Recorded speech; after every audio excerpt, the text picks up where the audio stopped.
സൂപ്പുകളുടെ രാജാവ് mutton സൂപ്പേ. Mutton ഇഷ്ടമുള്ളവർക്ക്, അല്ലാത്തവരുടെ സൂപ്പിലെ രാജാവ് ചിക്കൻ സൂപ്പ് തന്നെ കേട്ടാ. അപ്പോൾ ദാ കുറച്ച് മട്ടൻ്റെ കാലും ഒരു കുക്കർ ഉണ്ടെങ്കിൽ എന്താ എളുപ്പം മട്ടൻ സൂപ്പ് ഉണ്ടാക്കാൻ വേണ്ടിയിട്ട്.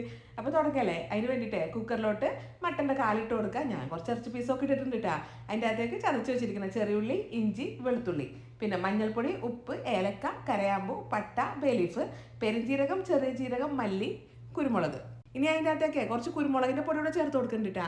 പിന്നെ വെള്ളം ഒഴിച്ച് കുക്കർ അടച്ച് വെച്ചിട്ട് ഹൈ ഫ്ലെയിമിൽ ഒരൊറ്റ വിസിൽ, ലോ ഫ്ലെയിമിൽ ഒരു 20 മിനിറ്റ് വെച്ചപ്പോഴേക്കും എൻ്റെ മട്ടൻ ദാ ഈ ഒരു അവസ്ഥയിൽ നല്ല അടിപൊളിയായിട്ട് വെന്ത് വന്നിട്ടുണ്ട്.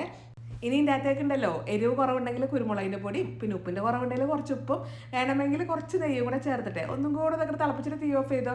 ആ ഒരു സൂപ്പിൻ്റെ കൺസിസ്റ്റൻസി അതൊക്കെ നമുക്കറിയാലോ, ആ ഒരു ഭാഗം.